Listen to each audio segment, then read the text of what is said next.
Paramashivoham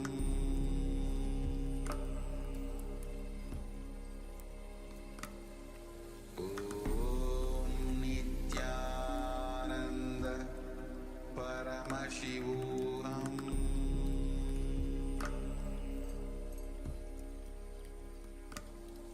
Om Nithyananda Paramashivoham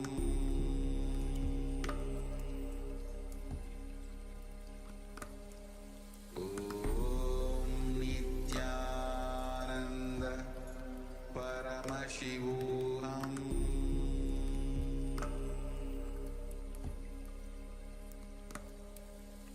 Om Nithyananda Paramashivoham Om Nithyananda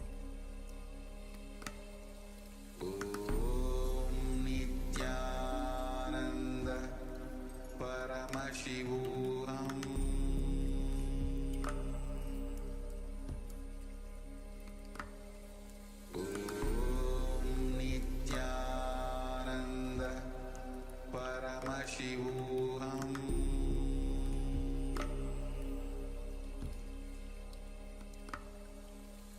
Om Nithyananda Paramashivoham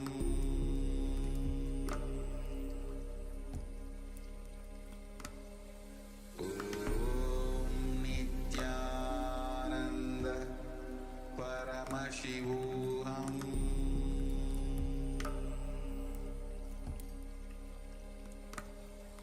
Om Nithyananda Paramashivoham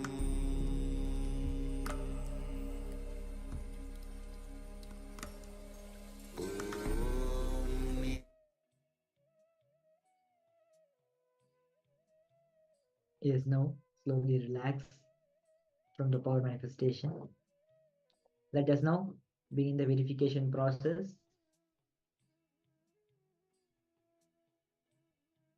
If you had manifested the power on your own body, once again weigh your own body and write down the results and match it with the previous ones, the ones that we had taken before the power manifestation. Or if you had been manifesting the power on an object, measure the weight of the object and match it with the weight that was previously measured before the power manifestation. And please let us know in the Zoom chat what is the results of the power manifestation, how much has Paramashiva manifested through you. Even if the weight has been reduced by 0.001 grams, it is a wonderful manifestation of Paramashiva, because this is how the manifestation starts and eventually gets bigger. Let us now move on into the next session. We'll also be monitoring the Zoom chat. You can post your results of the power manifestation and we'll be seeing it. So now we'll be moving with the next powerful revelation by Swamiji. And it is something which we all of us have felt at various point of our life. But let us now come to the conscious realization that Guru is cosmic life insurance. Throughout our life, we'll be running behind wealth, name, fame, or some kind of protection, some kind of assurance that life is safe, we are well to do, there's nothing going to go wrong, everything will be fine. But the truth is, all of these things are temporary, they are ephemeral, they are impermanent, and they can leave any time, and never can you have the permanent assurance and the permanent protection in your life. The only way you can get is through Guru's feet, through Guru's grace. So now let us move ahead with this topic on Guru is the cosmic life insurance. So please come to the space of listening as we move ahead with this powerful revelation.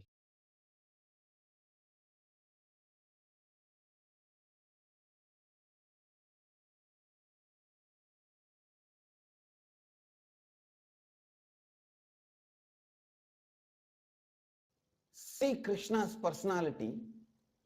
He never gave up on people even who are hypocrites towards him. He continued till the end. He did not give up. Please understand, till the last day of the war, Krishna's army was fighting for Duryodhana. You need to know. The fellow who ordered Krishna's arrest. See, when Krishna went as an ambassador, as per the Dharma, Hindu Dharma, ambassador cannot be arrested or harmed. I think all these laws Hinduism created first. How to interact with other countries.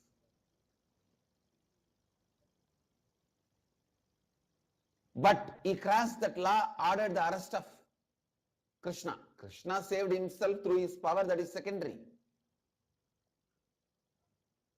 He goes to that extreme.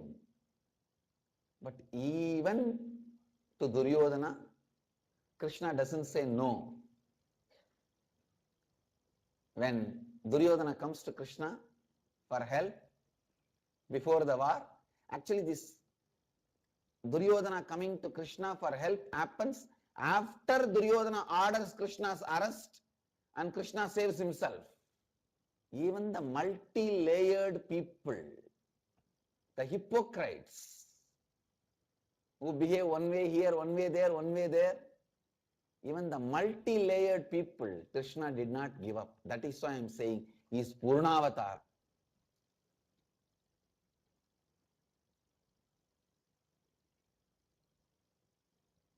It's not that I have only Vidura and Panchamandavas around me. I have enough of Duryodhana Shagunis. Multi-layered people. But it is Krishna and his inspiration. I don't give up. I continue to handle. I tell you, Krishna has set a trend for enlightened beings and incarnations. The ethics of enlightened, the etiquettes of enlightened, the behavior, how it should be, Krishna has set a trend.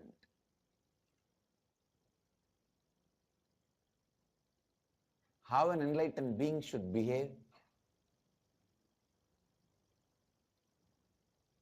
it is he who set a trend.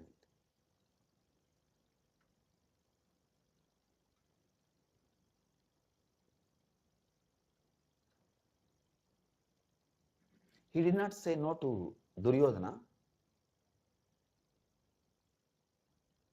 but he knows the multi-layered personalities will always be stupid. Understand, when you handle different things of your life, if you miss your integrity, naturally, with whole life, you will miss integrity and you are not understanding. When you miss the integrity with the whole life,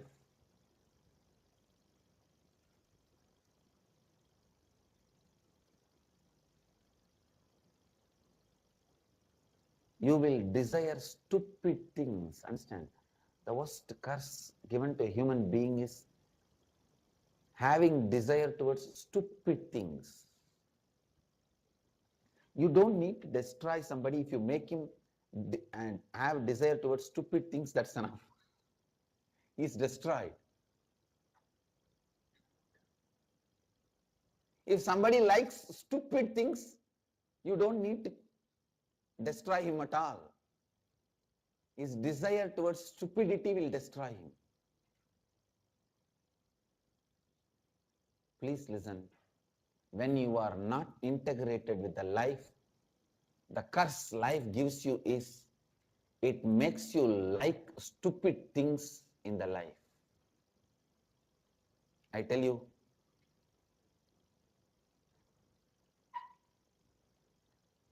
I have always seen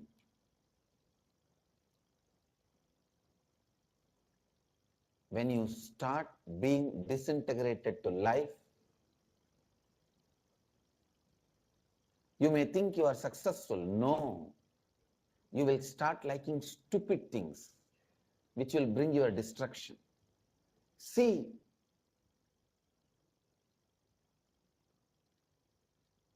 this Duryodhana, he started liking stupid things. And he was ready to give up his life for stupid things. And Krishna said, Tathastu. What is the need for bringing Draupadi and pulling her dress, which is not required? Okay, if you want kingdom, come on, take it and send them out. Let them go to the forest.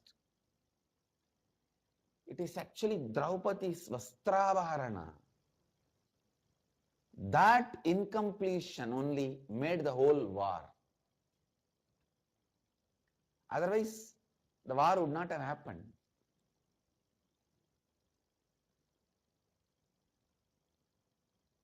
I have also seen when people start liking stupid violence, very stupidly they will utter words. Stupid words, stupid, abusive behavior. I know they have started destroying themselves.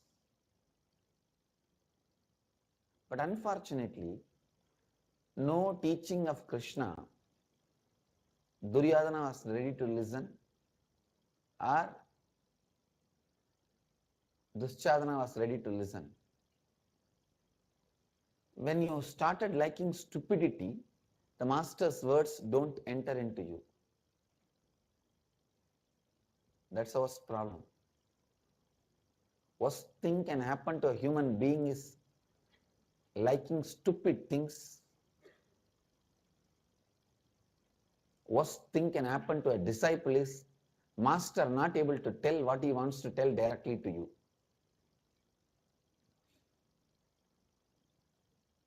Because of the way you behave. If master is not able to tell you what he wants to tell,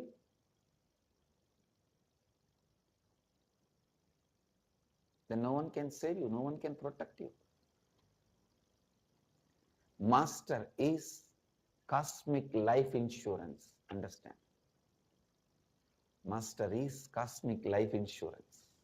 Krishna was not able to tell Duryodhana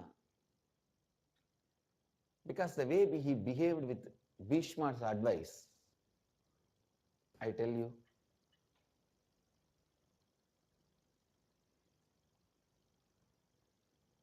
liking for stupid things, uttering stupid words,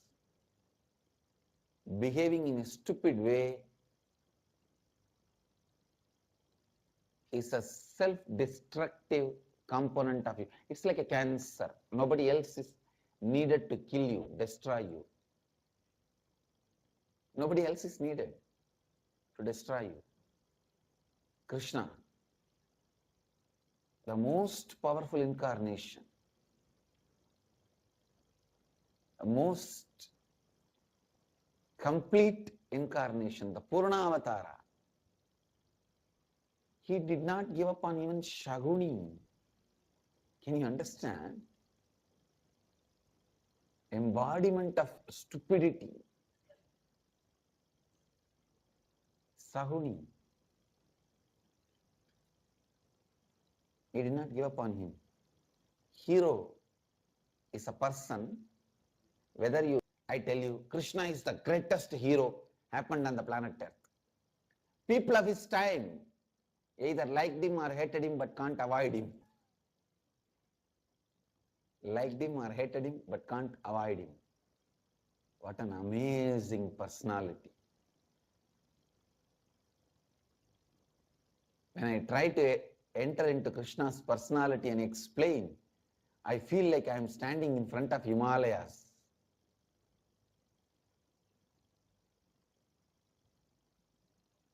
The whole Hinduism is only these three: Ganga, Gita, Gayatri. That's all. The essence of whole Hinduism is these three only: Ganga, Gita, Gayatri. Gayatri is the Upanishad, embodiment of Vedas. Ganga is the geography of Hinduism. Gita is lifestyle of Hinduism. That's all. Ganga, Gita, Gayatri. In these three, Krishna's contribution is 1/3, Gita.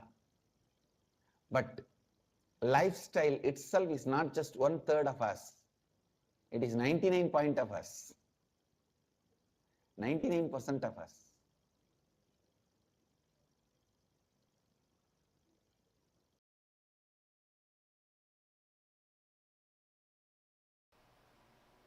Next, Sarvam Brahmaupanishatam. Understand whatever exists is consciousness, including what you don't like in the life. People say everything is okay. Who invented this examination and office? When you are a child, you think everything is okay. Who invented this examination? When you grow up, you think everything is okay. Who invented this office?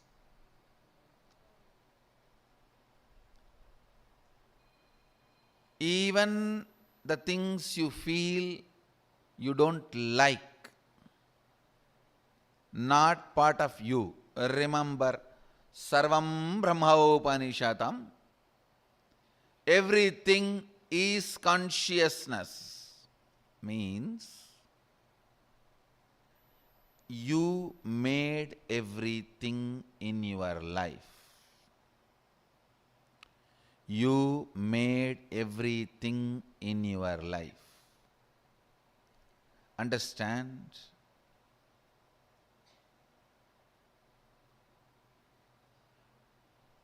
I am not talking this idea that you made everything in your life as a philosophy, moral. No. I am uttering these words as the simple facts you need to know, the truth you need to be informed before you strategize about your future existence.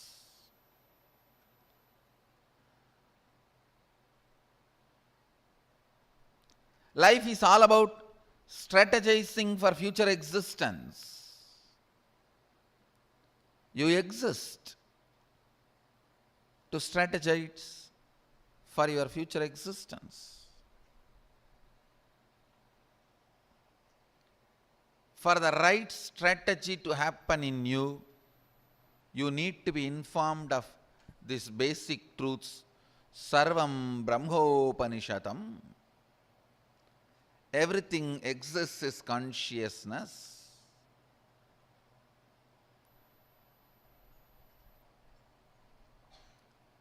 Everything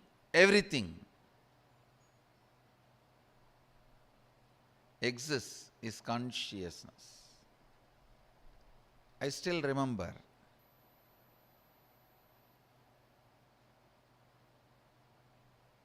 I was 8 or 9-year-old boy sitting with two of my gurus. I had the fortune of having 4 or 5 gurus continuously making all their time and energy available to me. So two of my gurus, I was sitting with two of my gurus, and the temple bell rang the lifestyle in Arunachala is so beautiful. You know it is morning only when you hear the temple bell. You know it is breakfast time by listening the crackers in the temple. Every puja, there will be temple crackers. All the 6 pujas, there will be temple crackers. Only listening to that sound, we know the time. So the temple bell rang, means Nevedyam. The food is being offered to Sadashiva.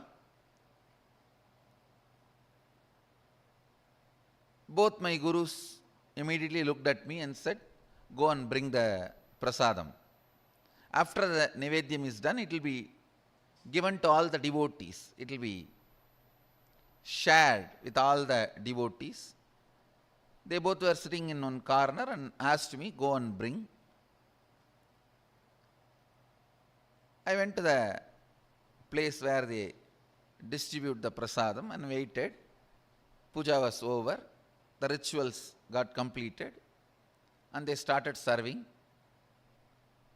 And I stretched my hand and the priest gave one share. It's like one share itself will be almost like half a kg rice. In one big leaf they'll give.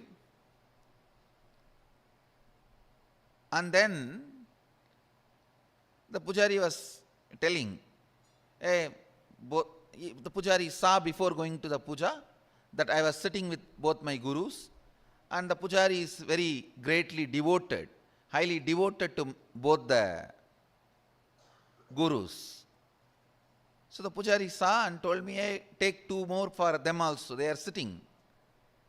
Take 1 for you, take 2 more for them. I was a little reluctant because one of the boy and girl who were my classmates are standing in the queue next to me. They will laugh at me, taking so much, all for one person. So for this purpose only you are sitting in the temple whole day. That's the way they usually make fun of kids. So, and I know already they are gazing at me in the mood of making fun. I felt little pride. I am from a big family, and again I have been told from beginning that you are from big family and you have to behave yourself like that in the public. So I told the pujari, no need, this is enough, and I brought the Nevedyam to both my gurus. They asked, hey, where is our share? Did the pujari not give? As if they both eat. Actually, both the fellows doesn't eat anything. Very rarely they will touch and put 2-3 grains in the mouth and give it to other people who are sitting with them. And I said, no, you don't eat. You eat rarely. This is more than enough for all 3 of us. They asked, no, did that pujari give or not? I said, yes, he gave. He wanted to give. He asked me, take 2 more to both the Swamis. Then they asked, why did you refuse? No, behind me, my classmates are standing. They will make fun of me that I am taking so much. Am I going to eat so much? And for this food only I am in the temple.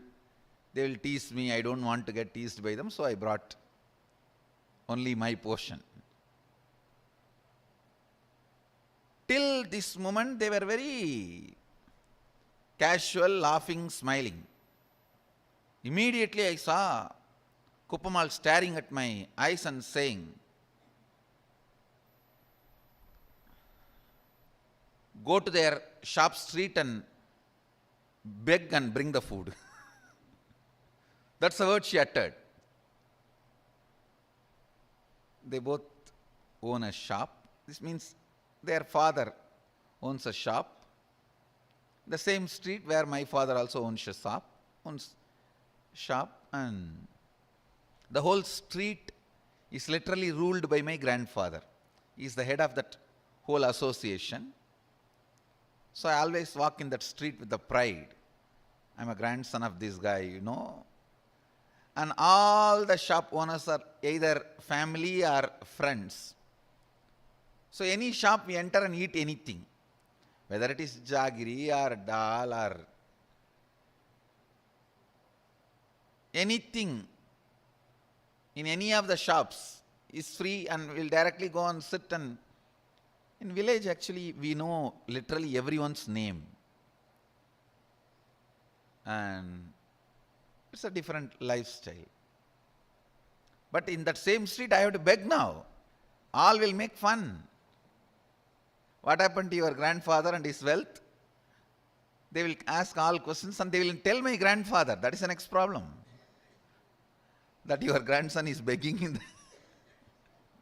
street, why you are not giving food for him?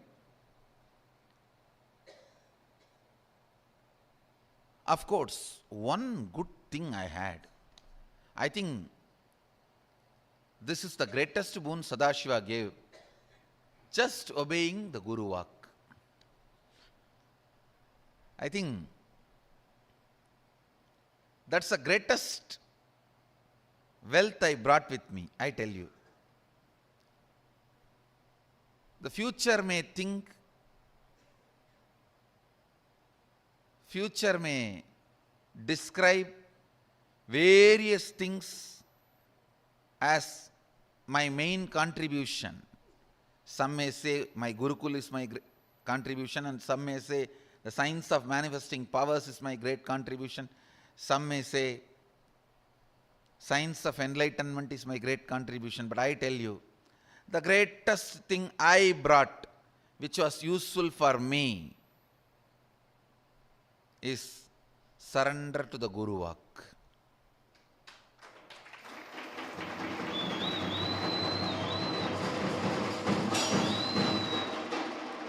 If any of you feel in a very short span, in a very young age, in small number of years, I have done big work. Whoever feels, if you feel that, if you want to know the secret, I tell you,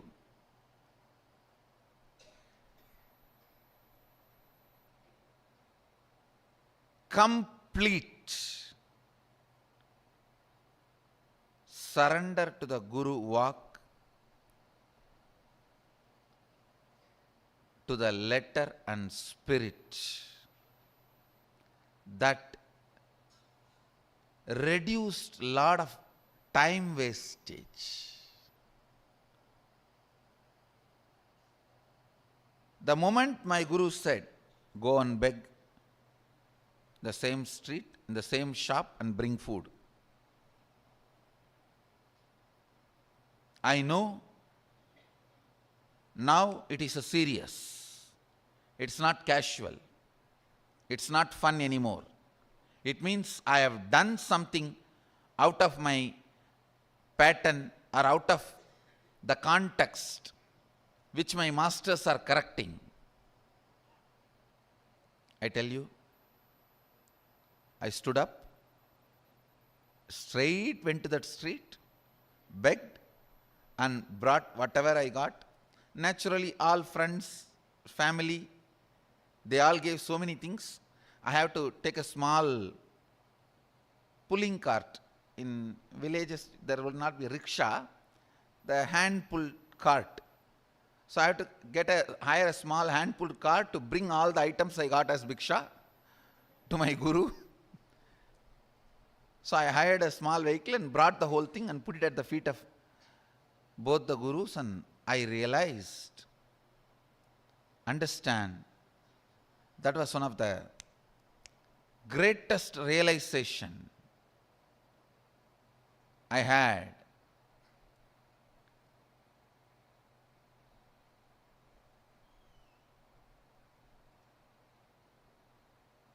I should not be bothered about imaginary opinions of others. I tell you, the liberation that happened at that moment is still now useful for me.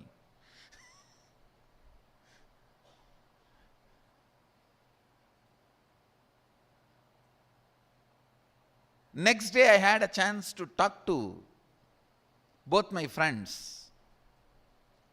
They were asking me, hey, why were you going for bhiksha in all the shops? Did you do any prayer, or is it any divine commitment? In villages, we have a habit that if somebody is sick, they pray to Venkateshwara and Kuladevata, that they will go for bhiksha and bring and offer it in the undi. Still we do that. Every Puratasi month, all the Vaishnavas, they go for bhiksha and take it and offer it to Vishnu temple, and Shaivites, every Margasirsha month, go for bhiksha and offer it to the Shiva temple. They asked, when both the friends asked me that, hey, did you have any prayer? Why were you begging? In the mind I was thinking, only you fellows are responsible for my begging. And only now I understand, you guys did not even have the idea which I was thinking you guys will be having. Understand. If you understand this one truth, the amount of time you are wasting in your life without moving towards your goal will be cut 80%. I am telling you.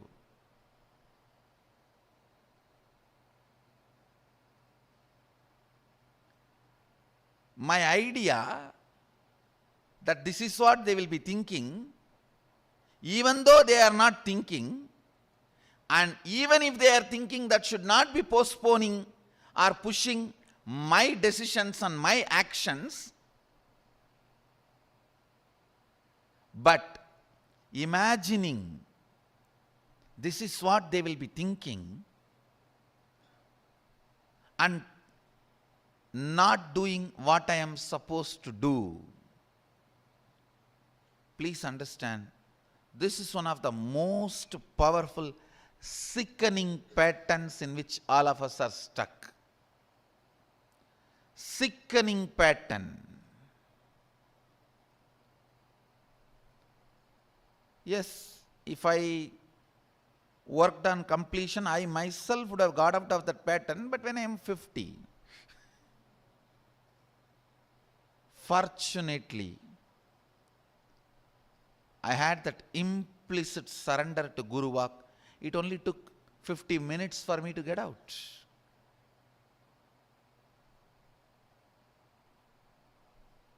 When I was going and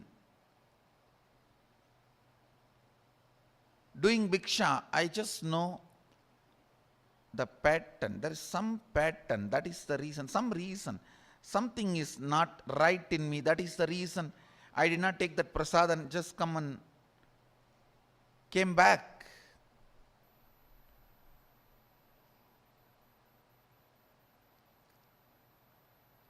Not taking the temple prasad and coming back is too small act. It's not a big thing.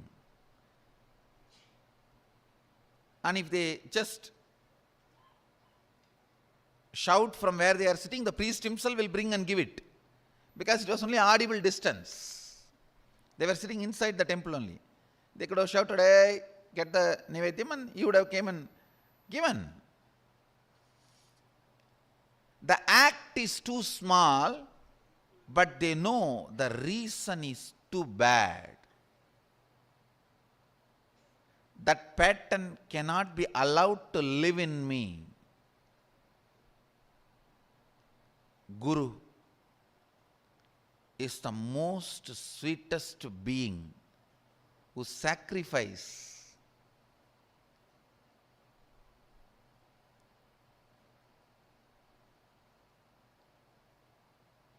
everything just to get you out of the exact patterns where you are stuck.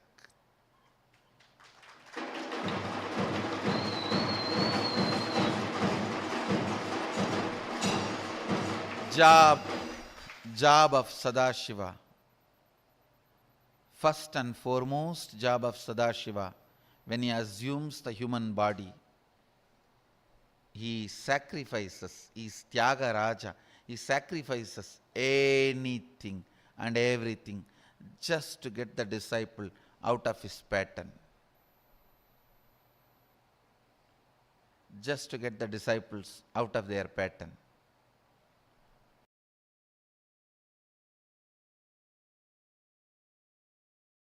Falling in love with your higher personality, Guru. I can see very clearly, whoever is in love with me, they are in love with integrity. Integrity is so smooth for them.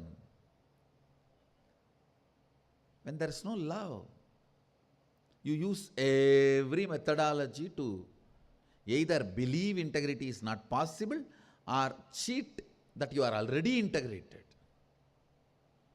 without living it. Understand? The scale to measure whether you are integrated or not, you will manifest Sadashivatva, me. You will manifest the powers I am manifesting. You will manifest everything. Understand? Love, becoming, listening, or integrity is what I call literally living enlightenment. Because I have so much love, I can supply. If love is the raw material, I can supply enough raw material for you. You just need to convert that into listening and integrity. When you waste the raw material only, I say, all right, stop the supply now.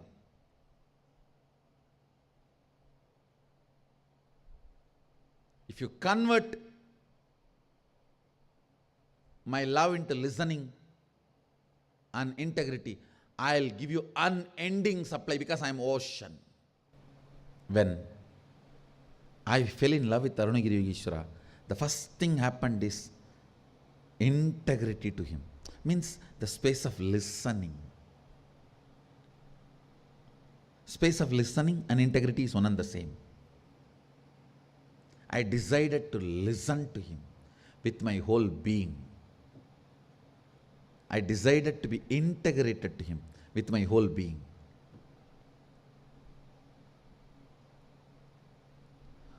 Falling in love can either make you decide to possess and squeeze and suck and exploit him,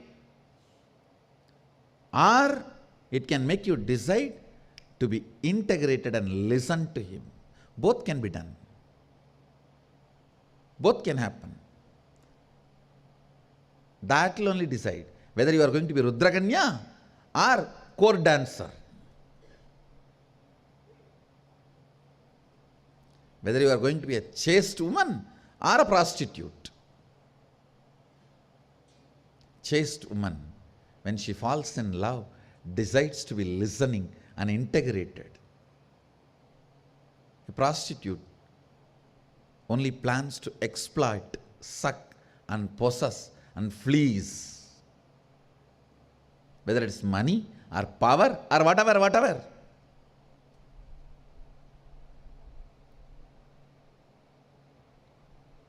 Same thing for man and woman both. It is not gender based, it's gender neutral. A real disciple, man, when he falls in love, he decides to listen and integrate it. Or he plans cunningly how to keep everything under the control and have my share of power, everything in my hand.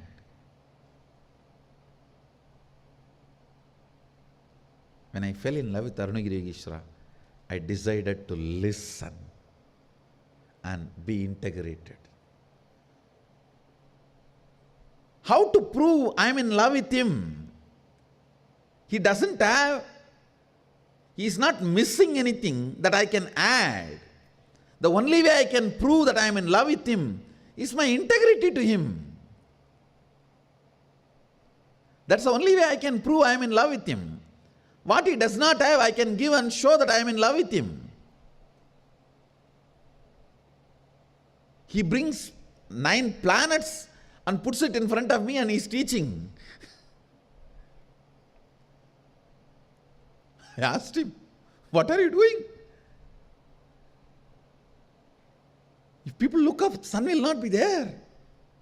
He said, don't worry.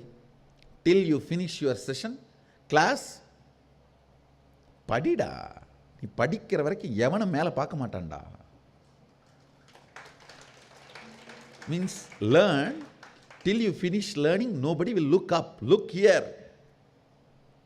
Why are you bothered about all that? A being who can bring the planets and teach me astrology,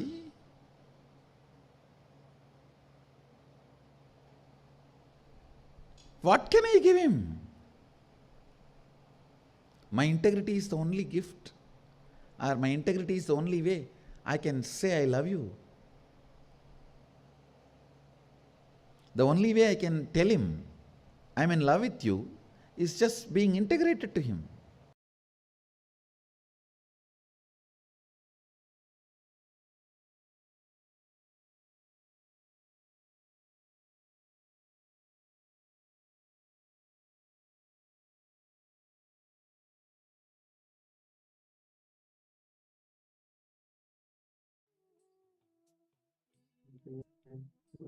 Nithyananda.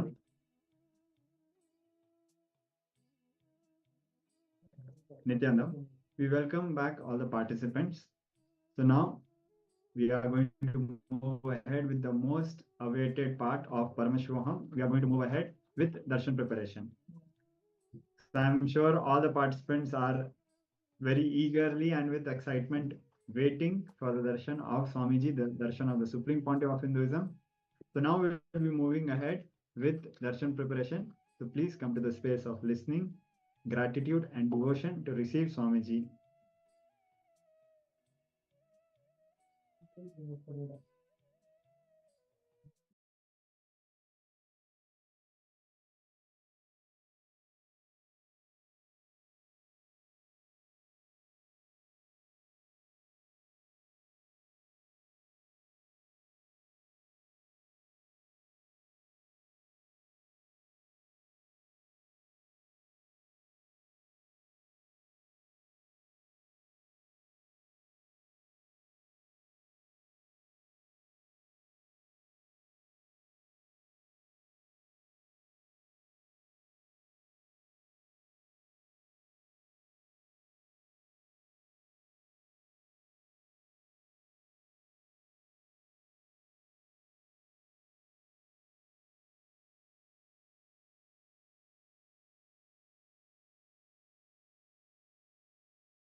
Nithyanandam, Nithyanandam to all the participants, viewers sitting here with us.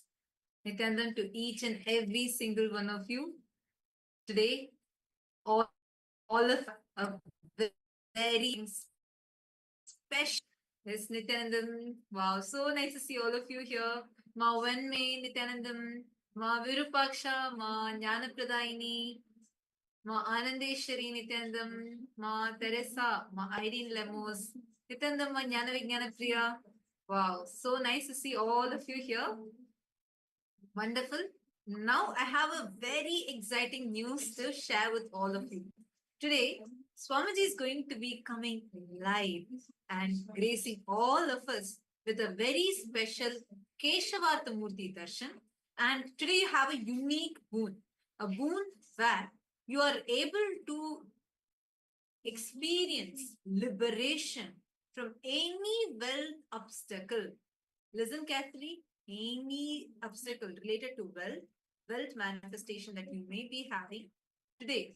How many of you here, especially all the participants who are sitting in the SJP intentions room, SJP manifestors room, to all of you, we have a wonderful, great news.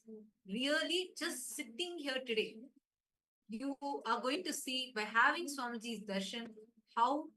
Around 5,000 years ago, at the end of Mahabharat War, the ancient enlightened Hindu civilization consisted of 10,000 Hindu traditions, or sampradayas, that existed in 56 Hindu nations, 200 Hindu kingdoms, 1,700 Hindu provinces that covered more than 6 million kilometers square of Asia.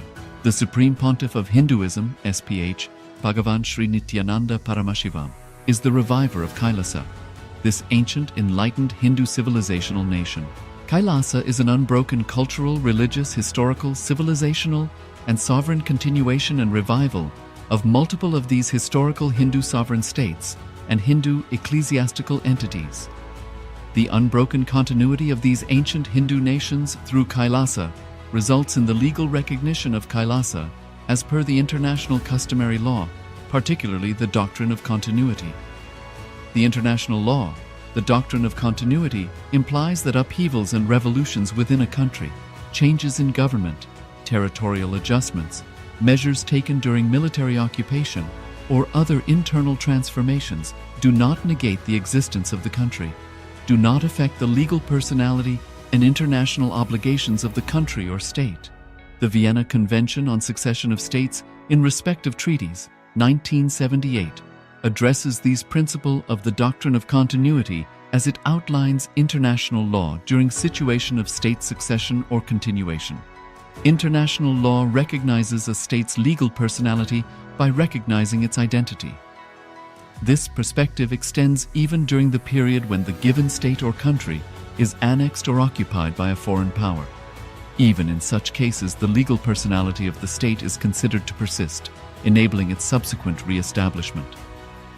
Historical examples dating back to the 18th century include cases like Portugal and Genoa that were re-established after the Vienna Congress of 1815. More recent examples include countries such as Poland, Ethiopia, Czechoslovakia, Albania, and Austria that were re-established after World War II.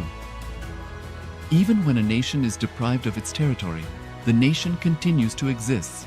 Its sovereignty and international legal personality continues to persist. The Dalai Lama, as the spiritual and temporal leader of Tibet, exemplifies this principle. In 1959, the Dalai Lama was exiled and forced to flee. Despite the challenges faced, the Dalai Lama continues to advocate for the preservation of Tibetan culture and garners worldwide support for Tibetan autonomy on the global stage. Similarly, from 1309 to 1376, the Pope of Catholicism had been in exile in Avignon. Despite this, he was recognized as the head of state as well as head of the church and given full privileges of the position after their return to Rome. Even in 1861, much of the papal territories had been lost, leaving the Pope with no sovereign territory other than the papal residence and related buildings. Yet his temporal powers were still acknowledged. He was recognized as a head of state, and later, the Lateran Treaty of 1929 formally re-established papal sovereignty over the Vatican City. The Sovereign Order of Malta further exemplifies this principle, retaining international recognition as a sovereign entity despite the permanent loss of their territory upon Napoleon's invasion in June 1798.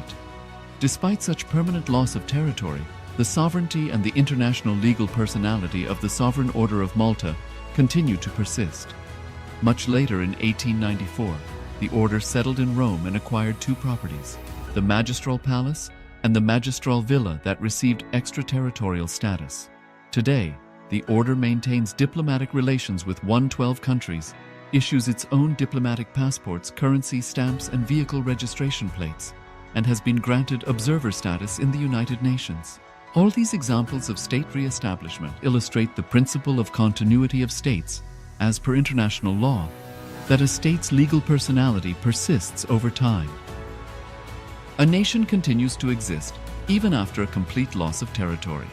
A far more striking example is of the oceanic countries, which are under the threat of their entire nation being drowned and submerged due to rising sea levels owing to global warming.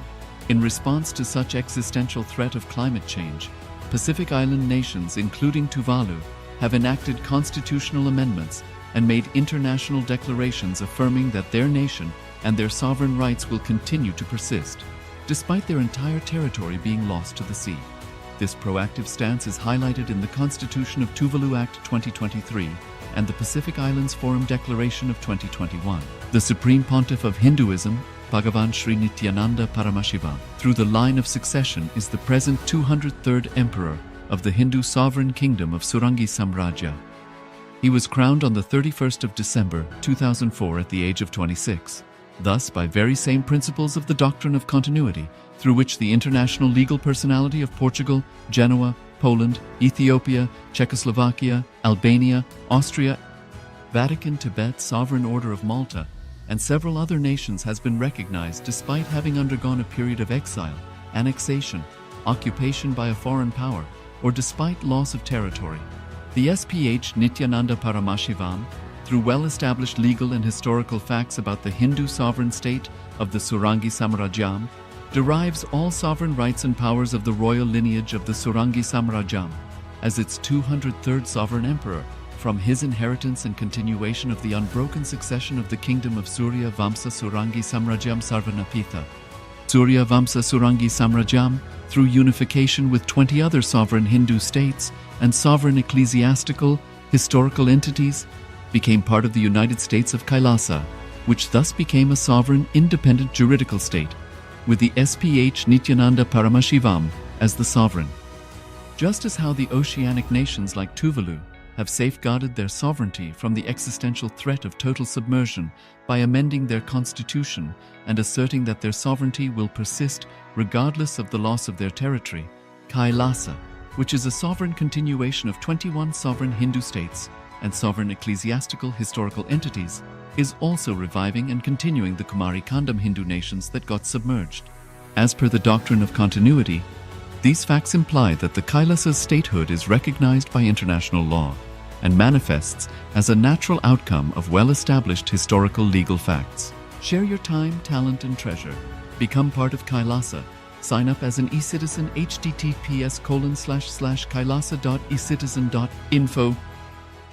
Around 5,000 years ago, at the end of Mahabharat War, the ancient enlightened Hindu civilization consisted of 10,000 Hindu traditions, or sampradayas, that existed in 56 Hindu nations, 200 Hindu kingdoms, 1,700 Hindu provinces that covered more than 6 million kilometers square of Asia. The Supreme Pontiff of Hinduism, SPH, Bhagavan Sri Nithyananda Paramashivoham, is the reviver of Kailasa, this ancient enlightened Hindu civilizational nation. Kailasa is an unbroken cultural, religious, historical, civilizational, and sovereign continuation and revival of multiple of these historical Hindu sovereign states and Hindu ecclesiastical entities. The unbroken continuity of these ancient Hindu nations through Kailasa results in the legal recognition of Kailasa as per the international customary law, particularly the doctrine of continuity. The international law, the doctrine of continuity, implies that upheavals and revolutions within a country, changes in government, territorial adjustments, measures taken during military occupation, or other internal transformations do not negate the existence of the country, do not affect the legal personality and international obligations of the country or state. The Vienna Convention on Succession of States in Respect of Treaties, 1978, addresses these principles of the doctrine of continuity as it outlines international law during situation of state succession or continuation. International law recognizes a state's legal personality by recognizing its identity. This perspective extends even during the period when the given state or country is annexed or occupied by a foreign power. Even in such cases, the legal personality of the state is considered to persist, enabling its subsequent re-establishment.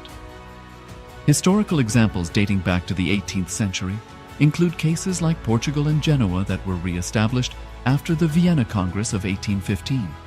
More recent examples include countries such as Poland, Ethiopia, Czechoslovakia, Albania, and Austria that were re-established after World War II. Even when a nation is deprived of its territory, the nation continues to exist. Its sovereignty and international legal personality continues to persist. The Dalai Lama, as the spiritual and temporal leader of Tibet, exemplifies this principle. In 1959, the Dalai Lama was exiled and forced to flee. Despite the challenges faced, the Dalai Lama continues to advocate for the preservation of Tibetan culture and garners worldwide support for Tibetan autonomy on the global stage. Similarly, from 1309 to 1376, the Pope of Catholicism had been in exile in Avignon. Despite this, he was recognized as the head of state as well as head of the church and given full privileges of the position after their return to Rome. Even in 1861, much of the papal territories had been lost, leaving the Pope with no sovereign territory other than the papal residence and related buildings. Yet his temporal powers were still acknowledged.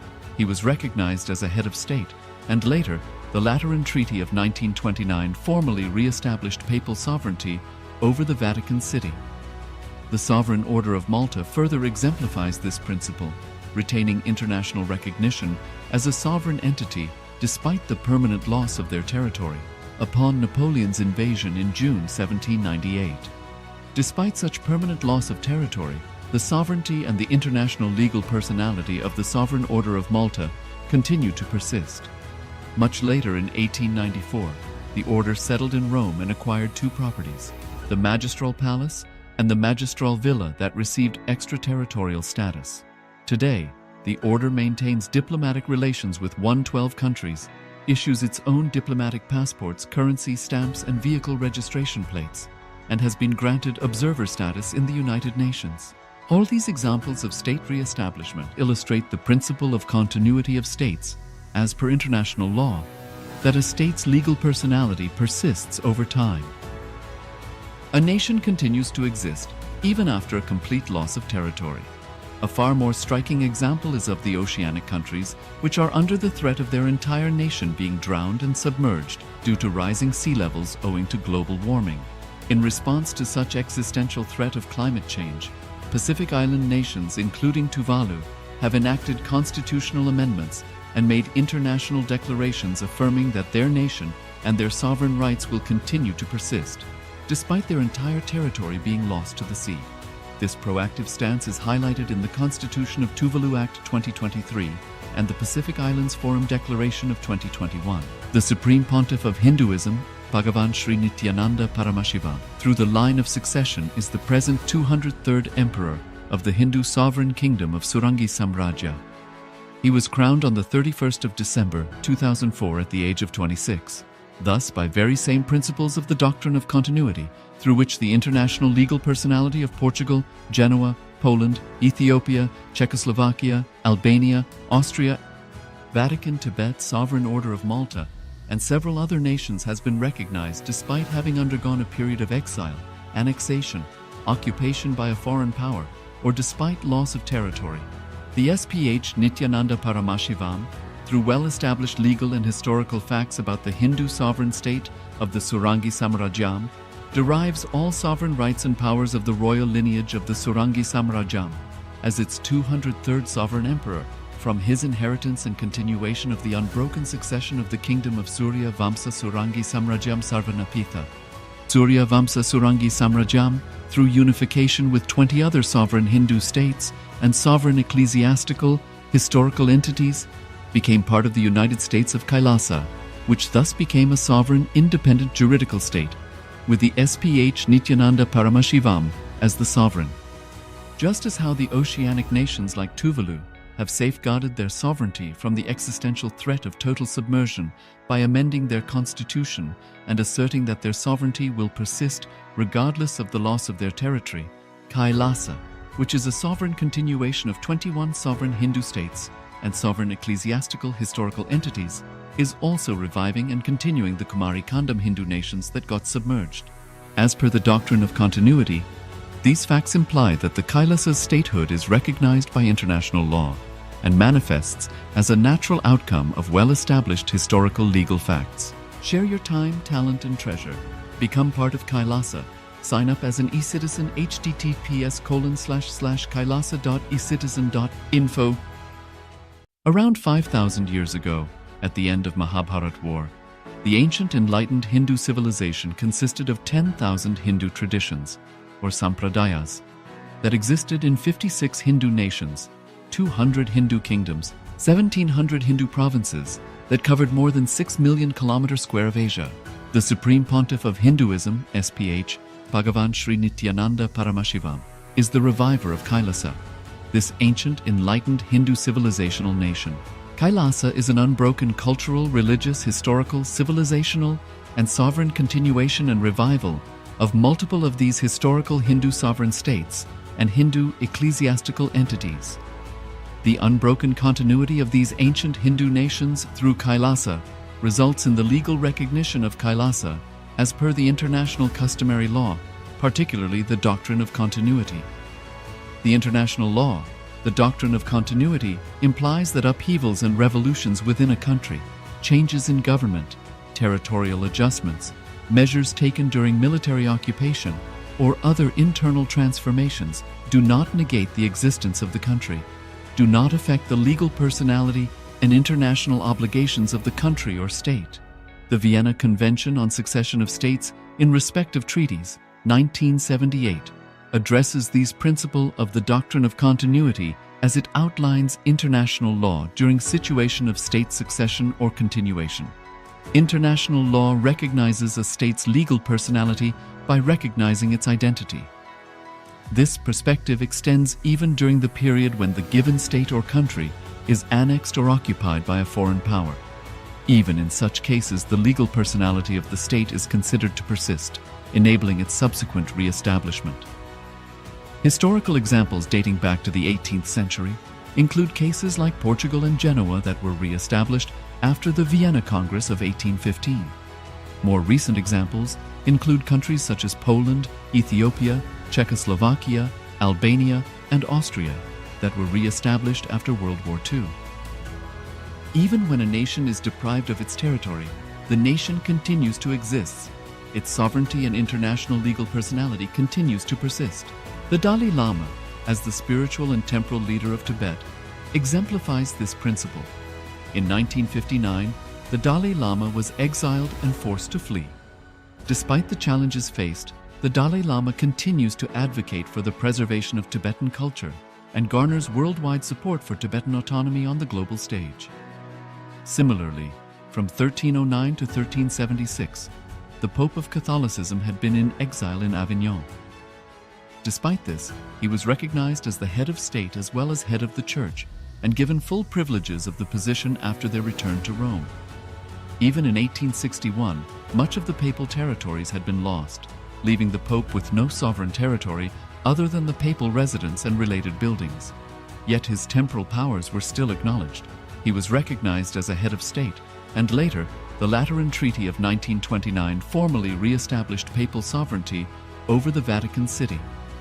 The Sovereign Order of Malta further exemplifies this principle, retaining international recognition as a sovereign entity despite the permanent loss of their territory upon Napoleon's invasion in June 1798. Despite such permanent loss of territory, the sovereignty and the international legal personality of the Sovereign Order of Malta continued to persist. Much later in 1894, the order settled in Rome and acquired two properties, the Magistral Palace and the Magistral Villa that received extraterritorial status. Today, the order maintains diplomatic relations with 112 countries, issues its own diplomatic passports, currency, stamps, and vehicle registration plates, and has been granted observer status in the United Nations. All these examples of state re-establishment illustrate the principle of continuity of states, as per international law, that a state's legal personality persists over time. A nation continues to exist even after a complete loss of territory. A far more striking example is of the oceanic countries, which are under the threat of their entire nation being drowned and submerged due to rising sea levels owing to global warming. In response to such existential threat of climate change, Pacific Island nations, including Tuvalu, have enacted constitutional amendments and made international declarations affirming that their nation and their sovereign rights will continue to persist, despite their entire territory being lost to the sea. This proactive stance is highlighted in the Constitution of Tuvalu Act 2023 and the Pacific Islands Forum Declaration of 2021. The Supreme Pontiff of Hinduism, Bhagavan Sri Nithyananda Paramashivoham, through the line of succession is the present 203rd Emperor of the Hindu Sovereign Kingdom of Surangi Samrajya. He was crowned on the 31st of December 2004 at the age of 26. Thus, by very same principles of the doctrine of continuity, through which the international legal personality of Portugal, Genoa, Poland, Ethiopia, Czechoslovakia, Albania, Austria, Vatican, Tibet, Sovereign Order of Malta, and several other nations has been recognized despite having undergone a period of exile, annexation, occupation by a foreign power, or despite loss of territory. The SPH Nithyananda Paramashivoham, through well-established legal and historical facts about the Hindu sovereign state of the Surangi Samrajyam, derives all sovereign rights and powers of the royal lineage of the Surangi Samrajyam as its 203rd sovereign emperor, from his inheritance and continuation of the unbroken succession of the kingdom of Surya Vamsa Surangi Samrajyam Sarvanapitha. Surya Vamsa Surangi Samrajyam, through unification with 20 other sovereign Hindu states and sovereign ecclesiastical, historical entities, became part of the United States of KAILASA, which thus became a sovereign, independent juridical state, with the SPH Nithyananda Paramashivoham as the sovereign. Just as how the oceanic nations like Tuvalu have safeguarded their sovereignty from the existential threat of total submersion by amending their constitution and asserting that their sovereignty will persist regardless of the loss of their territory, KAILASA, which is a sovereign continuation of 21 sovereign Hindu states and sovereign ecclesiastical historical entities, is also reviving and continuing the Kumari Kandam Hindu nations that got submerged. As per the doctrine of continuity, these facts imply that the Kailasa's statehood is recognized by international law and manifests as a natural outcome of well-established historical legal facts. Share your time, talent, and treasure. Become part of Kailasa. Sign up as an eCitizen https://kailasa.ecitizen.info. Around 5,000 years ago, at the end of Mahabharat War, the ancient enlightened Hindu civilization consisted of 10,000 Hindu traditions, or sampradayas, that existed in 56 Hindu nations, 200 Hindu kingdoms, 1,700 Hindu provinces that covered more than 6 million kilometers square of Asia. The Supreme Pontiff of Hinduism, SPH, Bhagavan Sri Nithyananda Paramashivoham, is the reviver of Kailasa, this ancient, enlightened Hindu civilizational nation. Kailasa is an unbroken cultural, religious, historical, civilizational, and sovereign continuation and revival of multiple of these historical Hindu sovereign states and Hindu ecclesiastical entities. The unbroken continuity of these ancient Hindu nations through Kailasa results in the legal recognition of Kailasa as per the international customary law, particularly the doctrine of continuity. The international law, the doctrine of continuity, implies that upheavals and revolutions within a country, changes in government, territorial adjustments, measures taken during military occupation, or other internal transformations do not negate the existence of the country, do not affect the legal personality and international obligations of the country or state. The Vienna Convention on Succession of States in respect of treaties, 1978, addresses these principles of the doctrine of continuity as it outlines international law during situation of state succession or continuation. International law recognizes a state's legal personality by recognizing its identity. This perspective extends even during the period when the given state or country is annexed or occupied by a foreign power. Even in such cases, the legal personality of the state is considered to persist, enabling its subsequent re-establishment. Historical examples dating back to the 18th century include cases like Portugal and Genoa that were re-established after the Vienna Congress of 1815. More recent examples include countries such as Poland, Ethiopia, Czechoslovakia, Albania, and Austria that were re-established after World War II.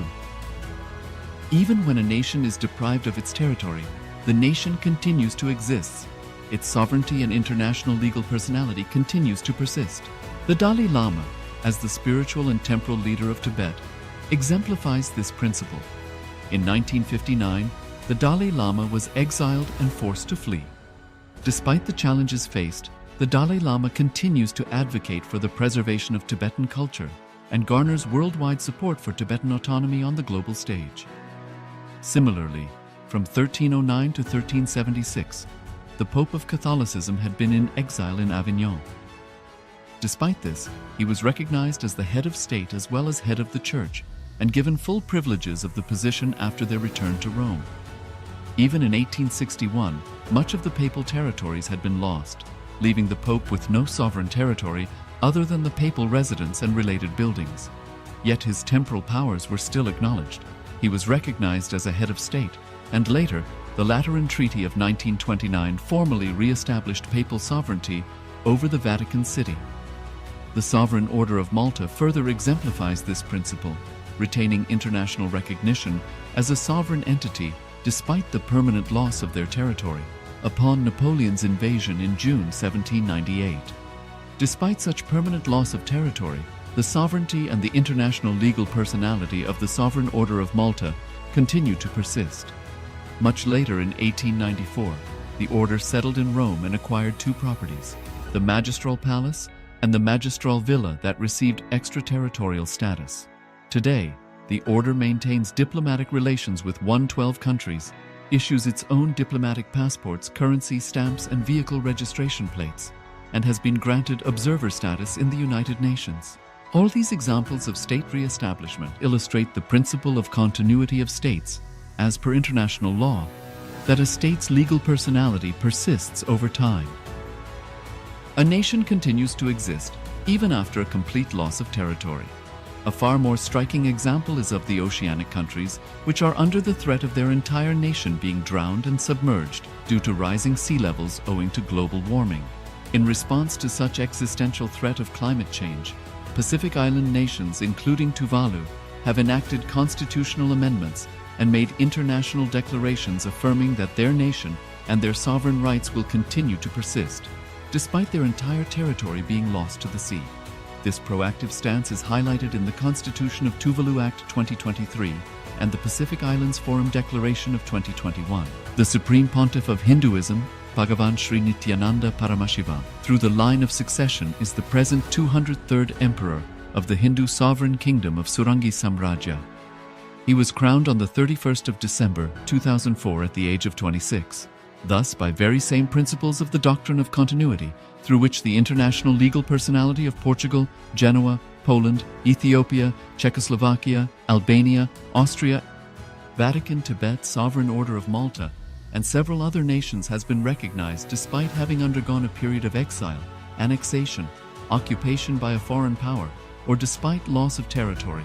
The SPH Nithyananda Paramashivoham, through well-established legal and historical facts about the Hindu sovereign state of the Surangi Samrajyam, derives all sovereign rights and powers of the royal lineage of the Surangi Samrajyam as its 203rd sovereign emperor, from his inheritance and continuation of the unbroken succession of the kingdom of Surya Vamsa Surangi Samrajyam Sarvanapitha. Surya Vamsa Surangi Samrajyam, through unification with 20 other sovereign Hindu states and sovereign ecclesiastical, historical entities, became part of the United States of KAILASA, which thus became a sovereign, independent juridical state, with the SPH Nithyananda Paramashivoham as the sovereign. Just as how the oceanic nations like Tuvalu have safeguarded their sovereignty from the existential threat of total submersion by amending their constitution and asserting that their sovereignty will persist regardless of the loss of their territory. KAILASA, which is a sovereign continuation of 21 sovereign Hindu states and sovereign ecclesiastical historical entities, is also reviving and continuing the Kumari Kandam Hindu nations that got submerged. As per the doctrine of continuity, these facts imply that the Kailasa's statehood is recognized by international law and manifests as a natural outcome of well-established historical legal facts. Share your time, talent, and treasure. Become part of KAILASA. Sign up as an eCitizen https://kailasa.ecitizen.info